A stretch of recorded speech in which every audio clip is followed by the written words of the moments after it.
This Week in Richmond is made possible in part by Dignity Memorial, caring for our communities with a network of funeral homes and cemeteries in Virginia and throughout North America. More information about Dignity Memorial's providers is online at dignitymemorial.com.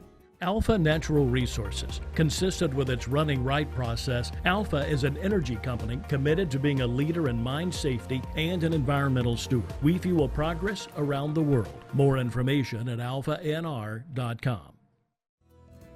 Haley Buick GMC, the place for a new Verano or terrain Denali, on Midlothian Turnpike in Richmond and online at haleybuickgmc.com. Taking it to the streets and helping our community. Intelligent Illuminations. We make streetlights smart and give you control, providing secure point-to-point wireless solutions for roadway and area lighting, helping you manage, monitor, and control your streetlights. More information at ilooms.com. The Virginia Chamber of Commerce, the voice of the Virginia business community, working in legislative, regulatory, and political arenas to promote the free enterprise system. Information at vachamber.com. I just received a letter from a student who thanked me for instilling the love of math in him. That's why I teach. Brought to you by the Virginia Education Association, because a good education is good for everybody. Additional support is provided by these sponsors.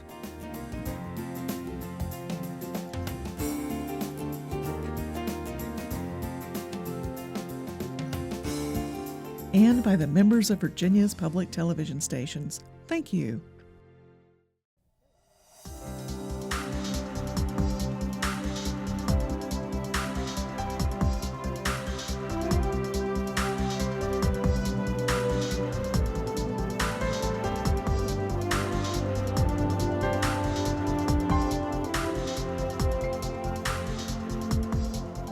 Welcome to This Week in Richmond, and a very special welcome to Brittany Rawlinson. Thank you very much for being on This Week in Richmond to help our viewers not just meet you, but also to help them better understand what legislative staffers, liaisons, chiefs of staff, all different kinds of titles do during the General Assembly.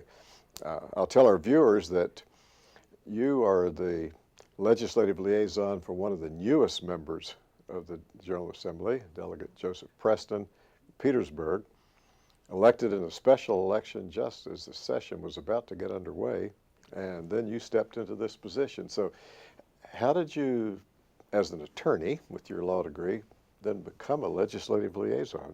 Well, thank you. First of all, thank you for having me on the show this morning, David. I got the opportunity to be a legislative liaison for Delegate Preston. Delegate Preston and I are family friends. And when he was coming up here, he knew it was going to be a busy session, a short session, and his first time up here.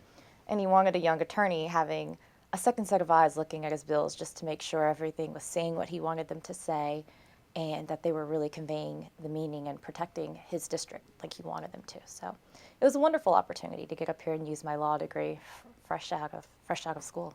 Yes, yes. Well, you know, some of the people who serve as legislative staffers later go to law school. Mm-hmm. You're one of the ones who's come out of law school and then stepping into this. So as you think back on the session now having ended with 45 days, what did you find maybe most surprising about the session? I think what was most surprising is the pace that everything moved at. You think of the legislative process being something slow and deliberative process, but when you have a short session and a part-time legislator like the Commonwealth of Virginia has, everything has to move at a much faster pace. And it's just amazing that all the delegates and senators and staff are able to check and vet all these bills and make sure that it's going to be good law and laws that are going to have a positive impact on the Commonwealth. So I think that was the most astonishing thing to me this session. And it's amazing, even in the short session with over 2,000 bills introduced, that things move so quickly. Yes. And I think that there are times that the public maybe doesn't really understand how quickly things move, since they may focus more on what happens on the other side of the Potomac in Washington, where things move much more slowly. Correct. And here they happen fast or they don't happen at all. That is correct. That is correct. And I think that's one of those things that's very reflective in the fact that it is a part-time legislature. D.C. and Congress gets the liberty and the pleasure of having all year to get the business of the United States done. But Virginia, we've got to move at a faster pace and still live up to that high level that all of the citizens expect the legislatures and their staff to meet. So the regular session has ended. We're in between the time before the General Assembly comes back for the reconvene day in April. Mm-hmm. What sort of tasks do you as a legislative liaison continue to do, or what kind of new tasks do you pick up on behalf of Delegate Preston? Well, on behalf of Delegate Preston right now, it's more of it's not an everyday full-time role for me anymore. Yes. I am not a full-time legislative assistant, but as you're always constantly looking for the next election. So I'm helping with some different political planning and fundraising, different things like that, trying to talk with some constituents to see what kind of bills they want to see pass next term, so we have a little more time to get out in front of those. As you know, as you mentioned earlier, Delegate Preston got here at a short election, and he managed to get 13 bills in this term, and one of them ultimately succeeded, and if it's not vetoed, it will become law. So it's just one of those things. You've got the luxury of planning and taking time, so we're just trying to and probably some of those others, since oftentimes bills take a couple of years, correct, sometimes more than 2 before they get passed, so probably some of those other dozen that didn't make it this time will be ones that he'll be looking at again. Yes, absolutely. We would look at them again, see what the committees had issue with, we're a little leery about passing, and see if we can't work those to be better law that they will want to pass on to the floor. You know, an interesting other assignment that you've picked up. Tell our viewers about what else as legislative, not as legislative liaison, but in your other life, what you're doing this semester. Well, I'm one of the newest adjunct professors at Virginia State University. I am teaching a class in media law and ethics and a class in entertainment law. Those classes were previously taught by Delegate Preston, and they're so rich and so based in the law that even though it's not required that an attorney teaches them, it's just better for the students. They get a better understanding of the First Amendment, libel, all the standards that you have to meet for those things. If an attorney, someone with a legal background, someone who knows the steps that would have to be met in a court case to teach those courses. So it's been a wonderful experience thus far. What about the ethics part? Is that something where you're looking at it more of the ethics for people in the media? Yes, that's correct. Yes, it is the class is taught through the mass communications department at Virginia State. So what you're looking at is the ethics in the media. When a reporter writes a story, or when a news anchor is reporting a story, are they telling the truth? Are they vetting their sources? Is it something that could later come back to sue either the newspaper or the network station? A lot of times you think, oh, ethics, it's not really going to be that big of a role, but recent events have shown us that ethics are still around in the media. You have some current events that you could be talking about in that class. I do. On the national level. I do. With the recent Brian Williams, and then even going back a couple years to the United Kingdom when they had the phone hacking. Is that ethical news gathering and different things like that? So a lot of, it's great that we have it's unfortunate but great that we have these real life experiences that we can bring it home for the students, because you can read it in a vacuum, you can look at it in a book, but if you can't apply it to a real life situation, then it's not going to have as tangible or meaningful of an effect.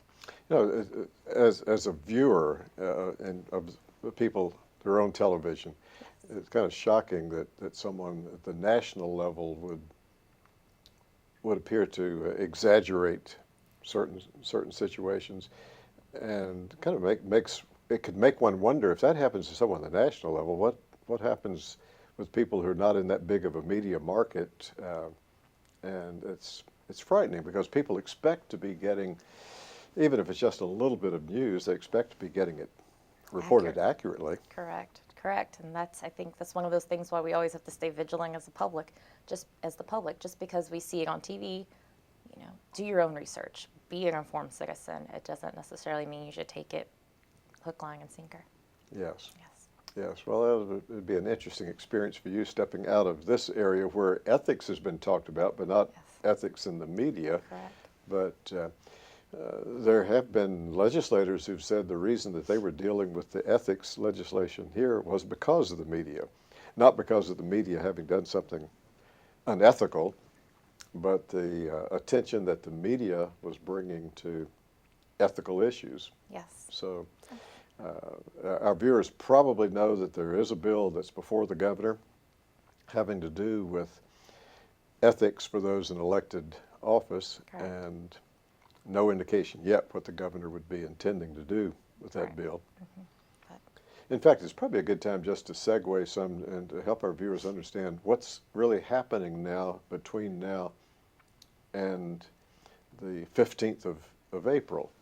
And we're going to put up on the screen a website of the Legislative Information System site, and so they can see on there all the things they can find out. But one thing that I'd want to mention, and you referenced it when you said you weren't sure, until the governor signs Delegate Preston's bill, it's Correct. not completed, that the governor has until right at the end of March to decide what the governor is going to do with bills. Tell our viewers some of the options the governor has in this month of March. Okay, correct me if I'm wrong, I believe that date that Governor Terry McAuliffe has to make decisions on bills by, it's March 30th. Yes. And so his options are sign the bill, it becomes law. We're hoping that happens with Delegate Preston's bill and we can schedule a beautiful signing ceremony. He can opt not to sign it, or he can opt to veto it. And then at that point in time, the legislature would have the opportunity to try and pass the bill over his veto. So it's different options. Yes. And one little small detail that you didn't mention that some of our viewers might be interested in is that there's not really a pocket veto in Virginia. Correct. That if the governor, and this is something that rarely ever happens, but if a governor chooses not to sign a bill, he doesn't send it, he doesn't veto it, he doesn't sign it, he doesn't send it back to the amendments, then it would become law despite the lack of the governor's signature. So that's not typically what's going to happen. No, it's not. But usually on reconvene day, there may be 50 or 100 bills that governors send back, sometimes with a technical amendment. If Delegate Preston noticed that there was something small that he wanted to have changed that didn't get changed, probably not, he probably has it right, Yes. then he could get the governor to send it back with that technical amendment, and there'll be quite a few of those. There'll be some that'll be controversial amendments, Yes. and vetoes certainly can be potentially controversial too. They can be. They can be, especially as the public is probably well aware of the fact that we have a divided legislature right now. The governor is a member of one party, and the majority in the General Assembly is a member of another party. So it will be an interesting process. And I'm Yes. sure some battles will be had. Now, on that legislative information system, as I'm visualizing it, and as our viewers, if they take the time and encourage them to click on it and see it, Absolutely. they'll see one link that says meetings. Yes. And that certainly is something that legislators use, the general public use. And if they click on that site, they will see that there are even some meetings that are on there between now and April 15th.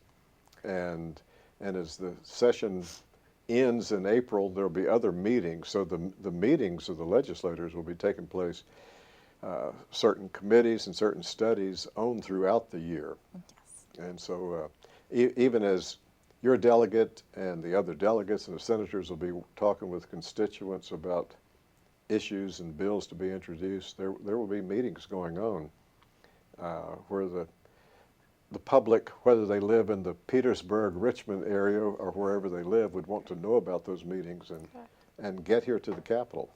Absolutely. So as your role has changed, so you're more part-time now in what you're doing. Yes. Was the experience such that you would recommend it to other people? It was a wonderful experience. I was a political science major in undergrad, and you can read about the process all you want. You can watch the Schoolhouse Rock video all you want, but there's nothing like being up here at the Capitol and seeing firsthand the discussions that go on in committees, the talking points and the research that go into what a delegate presents about their bill on the floor. I would recommend it to anyone, whether you're an undergrad student, law student, new attorney. It is a part-time role, but it's a wonderful experience that you just can't get anywhere else. And while you got into that position because of just family friendship connections, Yes. other people watching may say, I don't have that kind of connection. So I think that they would be encouraged to reach out to the person who represents them. There are quite a few open seats. Absolutely, yes. And if they live in an area where there's an open seat, there's an opportunity, if they're involved with the one who wins that seat, Yes. to have an opportunity to be here and to serve in this role. Absolutely, you would be amazed. A lot of delegates, if you just reach out, I've heard different people saying, I just reached out to my representative and said, hey, I would love to work in your office. I'd love to intern. Can I just come down and visit? And overwhelmingly, all of the delegates, no one's going to turn down help. It does move at a very fast pace down here, and it's a great experience. I would recommend reaching out to your delegate, whether or not they're in your district. Some students are here in Richmond, and their delegates are further away, but you might reach out to a Richmond delegate. Different ones would be willing to have the help, I'm quite sure. And we also probably should encourage viewers who have younger members of their family to really take a look at the PAGE programs in both the House and the Senate. Correct. And if they're trying to get information, the best thing to do is to contact the clerk of the House or the clerk of the Senate, and even more equally important, to be talking to their delegate or the senator and saying, what do I do to see if my daughter or if my son might be able to serve as a page? Yes, the PAGE program is wonderful. The pages do a lot. They really do keep things running down here. They run errands. They just do amazing things. I don't even know all of the things that they do. A few pages came into Delegate Preston's office when they had mock bills that they wanted to present.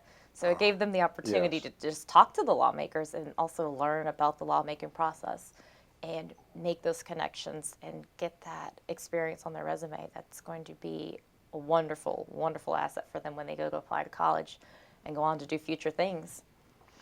Well, Brittany, thank you so much for being on This Week in Richmond. Look forward to working with you, and thank you for helping our viewers understand some very important things. Absolutely. Thank you so much for having me. It has been a pleasure today. Thank you. Thank you.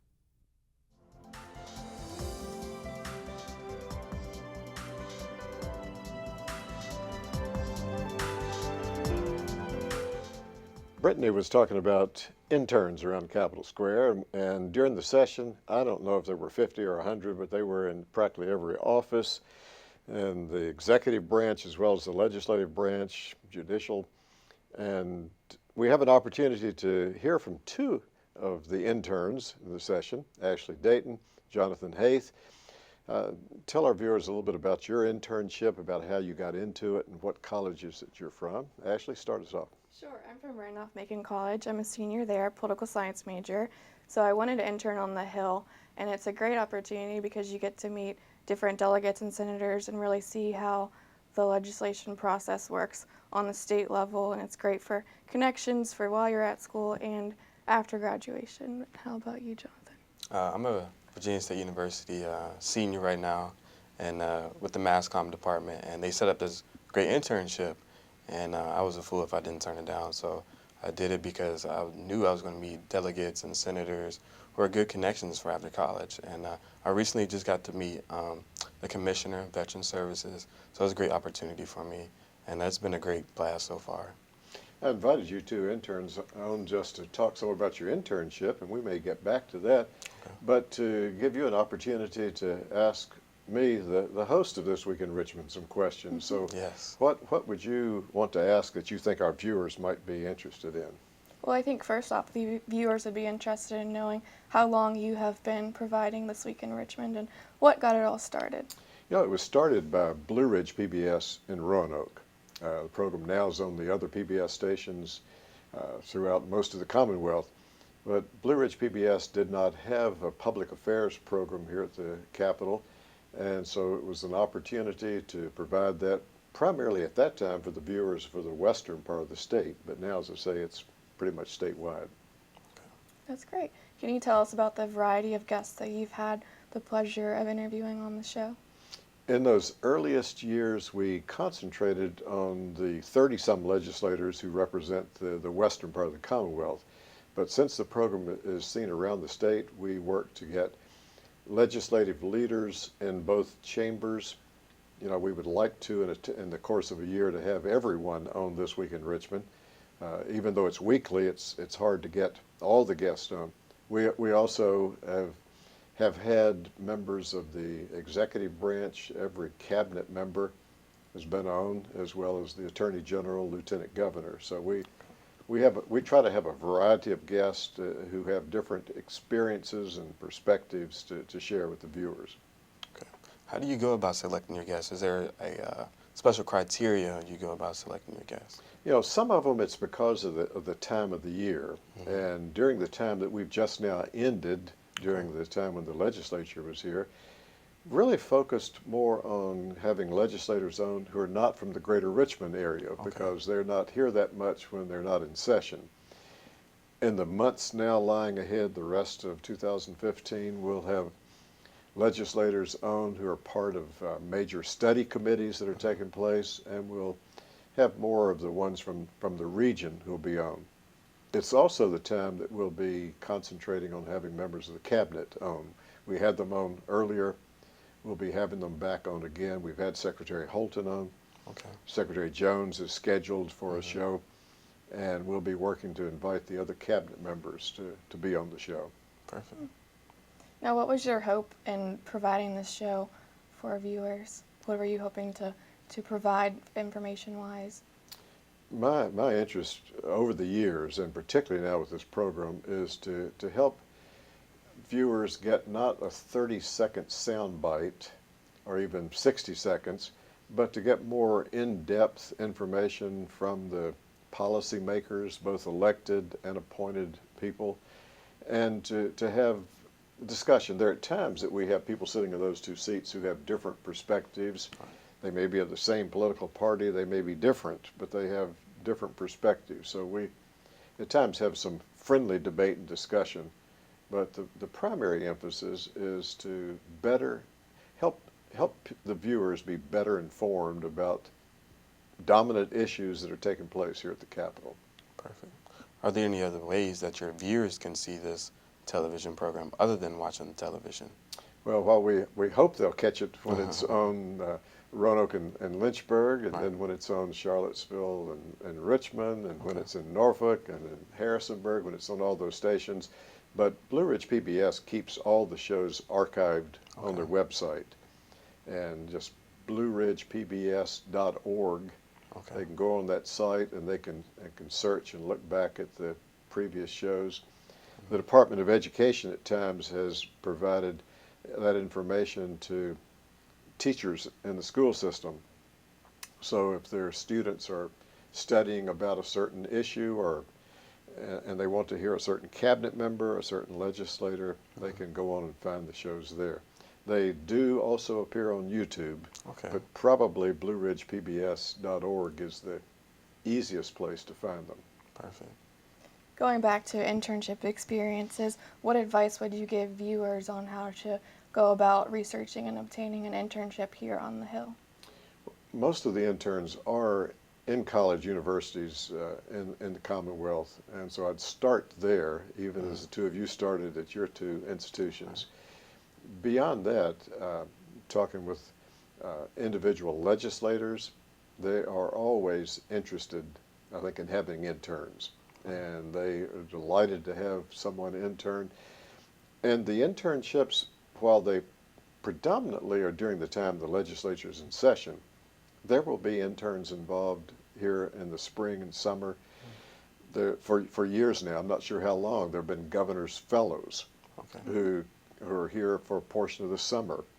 And there are other interns who don't maybe have a J term as Randolph Macon, and it's not during the time of a regular semester as Virginia State. But since there are meetings taking place here at the Capitol throughout the year, it's a different experience, but you can have a good internship any time of the year. Perfect, perfect. So in our closing minute, what have you learned during your internships that you think would encourage people who are not seniors, as the two of you, but some who might be watching this who are coming up on their junior or senior year. What's been a good experience? Well, I've had the unique privilege of doing an internship for the month of January, because Randolph, Macon, as you said, has January term, so our spring semester doesn't start until the spring. So I was able to do an internship on the Hill throughout the whole work day. So I got to go to committee meetings and just do things every different day, like not doing the same thing. So that's been really rewarding to see, like what legislators do. And I'm getting a signal that our time's up. So thank you, Ashley and Jonathan, and thanks to our viewers for tuning in to This Week in Richmond. Thank you. It's been a pleasure.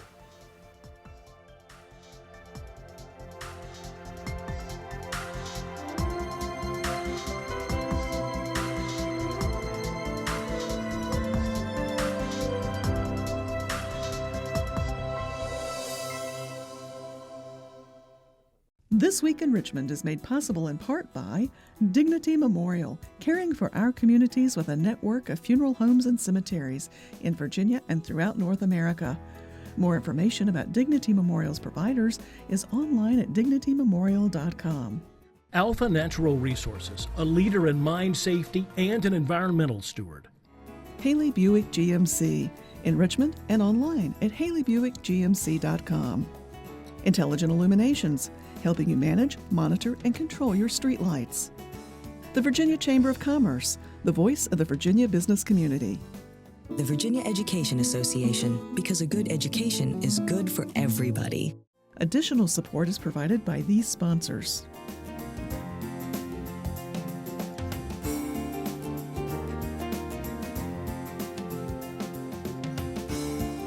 And by the members of Virginia's public television stations. Thank you.